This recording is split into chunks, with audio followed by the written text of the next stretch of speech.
Liban, l'amour possible, chapitre 5. Les jours passaient, longs et lourds, et il se mit à faire chaud. La chambre de Lamia donnait à l'ouest. Chaque matin, quand elle se réveillait, c'était pour voir la brume de chaleur monter du fleuve, puis se dissiper au fur et à mesure que le soleil s'élevait au-dessus des pics montagneux à l'est, inondant la toiture des maisons et faisant étinceler comme une ligne d'argent la profonde courbe côtière vers le sud.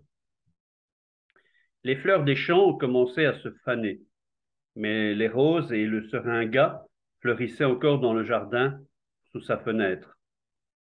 Cependant, son cœur était trop lourd pour qu'elle pût encore être sensible au parfum, à la lumière, à la couleur, et c'était le regard absent, sans joie, qu'elle descendait pour le petit déjeuner. Les enfants avaient cessé d'aller à l'école, car les routes conduisant au centre de la ville étaient trop dangereuses. Ce n'était pas la guerre à proprement parler. Les gens faisaient de leur mieux pour reprendre la vie normale, mais il y avait continuellement des coups de feu isolés, des cas effroyables de violence individuelle, et le pillage n'avait pas cessé. De toute façon, Lamia n'aurait pas pu retourner en classe. Les gens du voisinage continuaient à venir témoigner leur sympathie à l'occasion du deuil, sa mère ayant tenu à suivre la coutume. Elle restait assise, recevant les condoléances, servant le café et échangeant quelques propos avec les uns et les autres. Mais les heures lui semblaient interminables et chaque instant insupportable. Un matin, alors que Lamia était accoudée à sa fenêtre, le regard perdu au loin et l'air maussade, elle entendit quelqu'un siffler, quelqu'un qui appelait, et regardant en bas dans le jardin, elle vit Annie en tenue de combat qui l'attendait près des rosiers. Son cœur se mit à battre plus vite et elle jeta un coup d'œil rapide à son miroir. Elle avait tant souhaité le revoir, malgré les propos méprisants qu'elle lui avait tenus. Elle descendit l'escalier en courant, le pas plus léger que d'habitude, et, traversant la pelouse, elle se trouva devant lui. Son visage pâli et sa robe de deuil paraissaient étrangement déplacés dans ce jardin, tout rempli de la beauté étincelante de l'été, et une vague de tendresse protectrice gonfla le cœur d'Annie. Mais il parla sèchement. Lamia, as-tu écouté la radio ce matin? Oui, le gouvernement a démissionné. Qui va le remplacer à ton avis? Je ne sais pas qui, mais je sais quoi. Des combats toujours plus acharnés. On a donné à tous ceux du parti l'ordre de se tenir prêts. Quand ils nous appelleront, j'irai. Je suis venu simplement pour te dire au revoir. Mais tu ne pars pas encore. Où vas-tu te battre? Je ne sais pas. Au sud, je suppose, du côté des camps. Lamia, si je le vois, je lui revaudrai ça, à moins qu'il ne me descende le premier. Il paraissait farouchement déterminé, et cependant mal assuré. Lamia, devant les rosiers, là, tout près de lui faisait désirer éperdument de vivre. Mais tandis qu'ils se tenaient l'un en face de l'autre à discuter, le grondement qui leur était devenu familier, semblable à celui du tonnerre dans le lointain, leur parvenait plus proche, par-dessus les toits. Où est-ce en ce moment? Demanda Lamia. Près du port, dit-il. Ce bruit semblait vouloir étouffer toute autre voix qui n'était pas celle des canons. Et les choses qu'ils avaient voulu se dire, ces choses qui leur avaient paru si importantes, tout cela en cet instant semblait banal ou hors de propos. Ils se regardèrent tristement et un silence embarrassé s'appesantit sur eux. Bon, fit Annie, à la fin, il faut que je rentre. Et moi, il faut que j'aille déjeuner, dit Lamia. Si je pars, je tâcherai de te revoir. Tu n'auras peut-être pas le temps, alors au revoir. Au revoir, prends soin de toi. et toi aussi. Le rugissement des canons se fit à nouveau entendre. Une légère brise passa dans les rosiers et fit trembler un bouton écarlate juste au-dessus de la tête de la jeune fille. Annie le cueillit et le lui tendit avec douceur. Je reviendrai, Lamia. Une fois ta mission accomplie, ajouta-t-elle, et elle vit soudain s'éteindre son regard. Les paroles attendues n'avaient pas été prononcées. Tenait-elle vraiment à le revoir? Il se détourna pour s'en aller, la laissant, le bouton de rose entre les doigts. Il ne la revit pas. Son ordre d'appel l'atteignit soudain, un matin de très bonne heure, et s'il vint sous sa fenêtre murmurer son nom, elle n'en sut rien. Elle sut seulement qu'il était parti lorsque, plus tard dans la journée, le grand bombardement eut commencé, et que les gens, une fois encore, se remirent à fuir la partie basse de la ville, empuantis par l'odeur des explosifs et secoués par l'éclatement des bombes. Elias n'était pas rentré. Rosa et Lamia reprirent avec fièvre leurs fonctions de cuisinières, ouvrant leurs portes à tous ceux qui arrivaient déjà. On aurait dit que des hommes de tous les partis profitaient du retard apporté à la formation du nouveau gouvernement pour descendre dans la rue et terroriser les gens par des coups de feu et des tirs d'artillerie lourde. En bas dans le camp, des fusées étaient lancées sans arrêt d'un bâtiment abandonné, et les grands immeubles qui protégeaient la maison de Lamia furent touchés 2 fois de plein fouet. L'électricité fut coupée. Quand la nuit tomba, on alluma des bougies. La douce lueur de la flamme éclairait des visages hébétés, quelques-uns tout meurtris, et Lamia, jetant un regard autour d'elle, s'aperçut que Sami, son jeune frère, était absent. Elle ne dit rien à sa mère, qui était dans la cuisine. L'enfant ne pouvait être bien loin, et courut l'appeler au jardin, mais en vain. Elle regarda le ciel embrasé derrière les immeubles et devina où il pouvait être. D'un bond, elle fut sur le toit. Il était là, debout, près du parapet, au bord de la terrasse, bras croisés, jambes écartées, silhouette noire contre le ciel de feu. Samy, hurla-t-elle, viens ici tout de suite. Quelque chose peut tomber ou tuer. Il ne bougea pas et se débattit même quand elle le saisit au collet et le traîna dans un coin moins exposé. Tu es fou, Samy, fit-elle d'un ton sévère. Tu veux que nous te perdions, comme ton frère? Tu ne sais pas, Lamia, dit-il en guise de réponse, avec un sourire narquois. Quoi, jeune fou? Les obus tombent au pied des orangeries. Il y a un grand incendie là-bas. Je crois que la maison de Kamal est en train de brûler. Et peut-être Kamal aussi. Tu serais contente, hein? Oh, Lamia, je voudrais être déjà grand et avoir un fusil. Elle lui jeta un regard de connivence. L'état d'âme de son jeune frère était plus proche du sien qu'aucun autre. Il était petit, maigre et vif, et elle ne l'avait jamais pris au sérieux, mais dorénavant, il était son allié. Ils allèrent s'accroupir dans un coin plus abrité, les regards tournés vers l'endroit où l'incendie faisait rage, se délectant de haïr ensemble. Ils dormirent tous d'un sommeil entrecoupé d'insomnie, dans les pièces où s'étaient aussi réfugiées les familles qu'ils commençaient à mieux connaître. Cette fois encore, Lamia fut réveillée de bonne heure par un silence étrange et inhabituel. Les bombardements semblaient se calmer pour quelques heures. Incommodée dans cet endroit confiné et malodorant, elle eut à nouveau envie de respirer de l'air frais et se glissa dehors dans la lumière du matin d'été. Elle ne comprit jamais pourquoi elle s'engagea dans le chemin qui conduisait vers les orangeries, celui-là même où elle et Amine avaient marché, le cœur joyeux pour leur dernière promenade ensemble. Et elle le suivit pendant un moment, jusqu'à ce qu'elle fût sous les arbres. C'était bien imprudent de sa part, car ce chemin aboutissait en plein cœur des camps, mais elle n'avait pas l'intention d'aller très loin. Et puis, n'était-elle pas dans son propre secteur, celui des chrétiens? dans un endroit où elle se sentait en sécurité, sous le couvert de l'épais feuillage sombre, ivre du parfum capiteux des orangeries en fleurs. Cependant, ses pas semblaient vouloir l'emmener encore plus loin, lorsque soudain, au tournant du sentier, elle s'arrêta, le souffle coupé, horrifiée. À quelques mètres à peine, une forme était étendue en travers du chemin.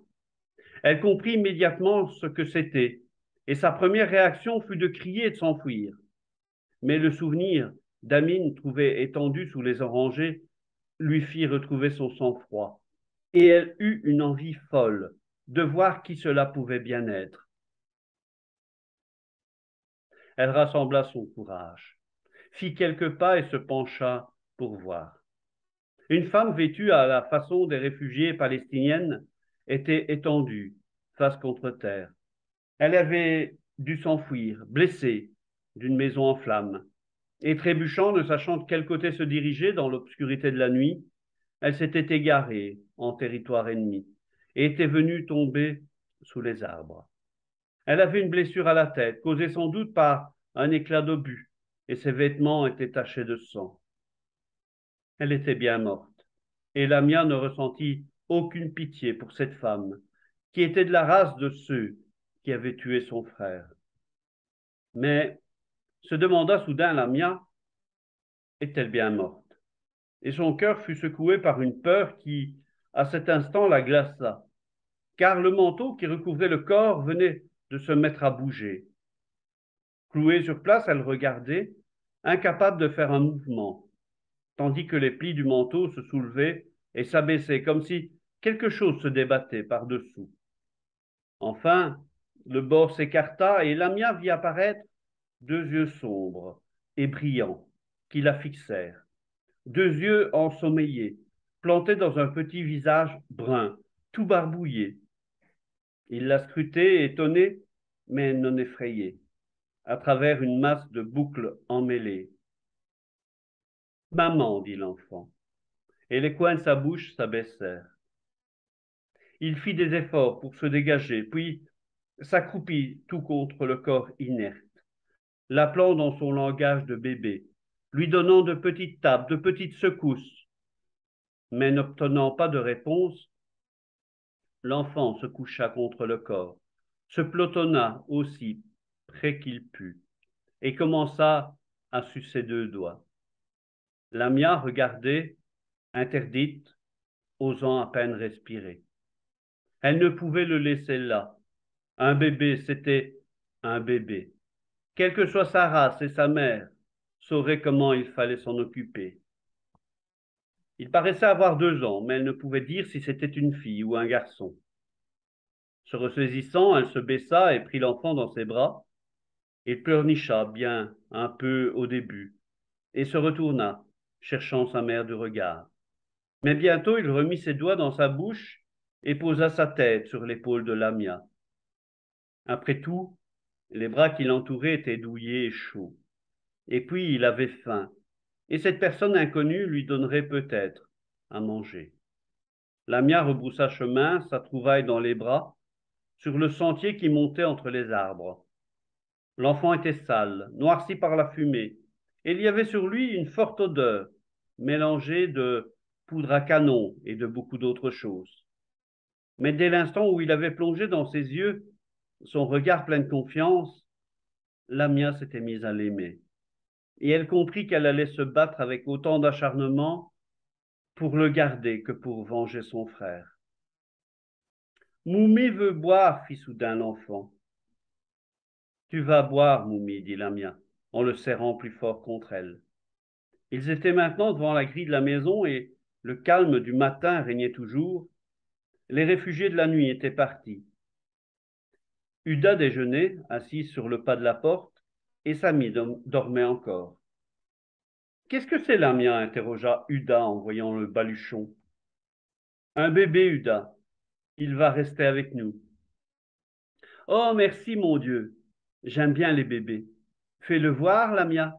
C'est un garçon ou une fille? Je ne sais pas, mais cela n'a pas d'importance. Il faut d'abord lui donner à boire. Va me chercher du lait et du yaourt. je lui donnerai à manger ici sur la marche. Puis j'irai chercher des vêtements propres et je lui ferai prendre un bain. Appelle maman, Uda. Elle saura où trouver tout ce qu'il faut. C'était un petit garçon, bien nourri et en bonne santé. Et il aurait été parfaitement beau s'il n'avait eu sur le dos une tache de naissance, lit de vin. Il s'appelait Moumi, sans doute un diminutif pour Abdelmoumin. Rosa avait conservé dans une commode quelques-uns des vêtements de bébé de Huda, bien enveloppés dans la lavande et le laurier, et elle les sortit des tiroirs, heureuse de les apporter à Lamia. L'expression morne venait de quitter son visage et Huda riait pour la première fois depuis la mort de son frère. C'est sûrement un cadeau. Son cœur à elle, son cœur brisé, ne pourrait jamais guérir, cela elle le savait bien. Mais l'enfant apporterait sûrement à ses filles un peu de consolation. Et lorsque repu, lavé et vêtu de frais, il se tint fièrement sur les genoux de Lamia, tandis qu'elle s'efforçait de peigner les boucles emmêlées, tout le monde fit cercle autour de lui et convint que c'était un petit bonhomme bien attachant. Tout l'enchantait. Il trottinait dans le jardin et s'extasiait devant les fleurs, jusqu'au moment où les éclatements d'un nouveau bombardement se faisant plus proches, il fallait vite rentrer dans la maison. Huda lui apportait alors un bouquet de roses et il restait assis par terre, dans un rayon de soleil, et s'amusait avec les pétales, tout en babillant dans un parler enfantin qu'il ne comprenait pas. Lamia semblait avoir remplacé la malheureuse qui n'était plus qu'une pauvre forme inanimée là-bas, sous les orangers, car il ne cessait de jeter des regards tout autour de lui pour s'assurer qu'elle était toujours là. Si Lamia allait dans une autre pièce, il devenait inquiet et la suivait, essayant de la rattraper par le pan de sa jupe pour la faire revenir. Passée ainsi, la journée sembla moins longue à chacun, sauf à Rosa, car son mari n'était pas encore rentré. Vers 5 heures, Moumi prit un petit air pensif, et Lamia lui fit boire du lait, le déshabilla et lui mit une chemise de nuit blanche, 2 fois trop grande pour lui. Il était déjà profondément endormi, tout à fait indifférent au grondement de la canonnade, mais agité cependant. Quand Lamia le déposa dans le petit lit improvisé qu'elle avait préparé pour lui, il se redressa. Bah, fit-il d'une petite voix intriguée. Ah, bah. Papa n'est pas là en ce moment, dit Lamia, posant son visage contre sa joue. Il faut dormir, mon chéri. Moi, je suis là. Il se recoucha docilement en suçant ses doigts, mais son petit visage avait l'air triste et malheureux. Pendant que Lamia, assise près du lit, veillait l'enfant, il poussa un profond soupir et s'endormit enfin. Quelques minutes plus tard, on entendit un coup de klaxon dans la cour, et Rosa se précipita à la rencontre de son mari. Il était gris de fatigue et semblait épuisé. Elle courut à la cuisine lui faire chauffer du café tandis que les enfants se pressaient autour de lui, mais il leur fit signe de s'éloigner. Laissez-moi d'abord parler à votre mère, dit-il. Tout va-t-il aussi bien que possible? Lamia et les 2 plus jeunes s'en allèrent dans la cuisine préparer le repas, et Rosa s'assit avec son mari. Comme tu reviens tard, soupira-t-elle, je me suis fait un tel souci pour toi. Reste ici avec nous, Elias. J'aimerais bien mieux perdre notre argent que toi. Et de quoi vivrons-nous, y as-tu pensé? J'ai laissé Michel pour garder le magasin. Il a un fusil. C'est encore assez loin de l'endroit où on se bat, mais le pillage est terrible. Je les ai vus entrer dans des magasins non gardés et en sortir avec des tapis et des pièces de tissu dans les bras. Partout, il y a du pillage et des atrocités. La radio a indiqué les rues épargnées et je suis revenu par la route de l'Est. Une auto m'a dépassé.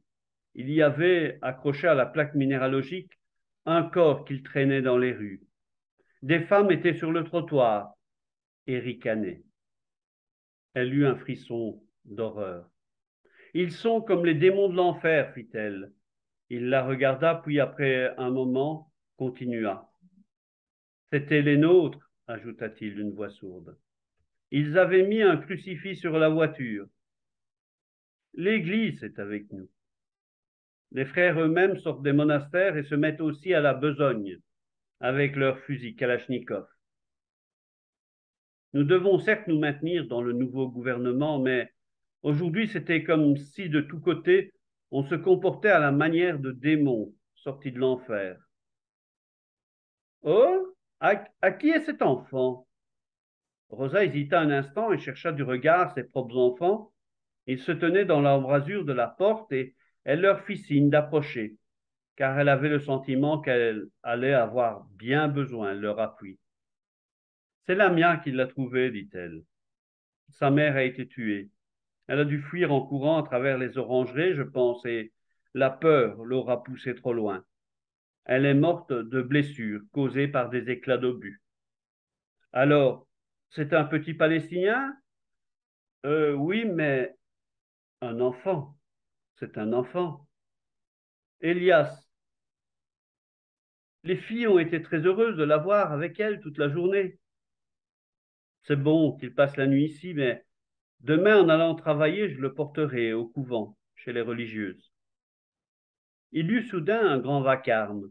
Judas se mit à pleurer en poussant des cris, et Lamia, debout en face de son père, les joues brûlantes, implorait, main jointe. Père, je voudrais le garder. Ses yeux jetèrent des éclairs. L'enfant de nos ennemis? Et moins de 3 semaines après la mort de ton frère? Je ne veux pas de ce mioche dans cette maison. Tu m'entends?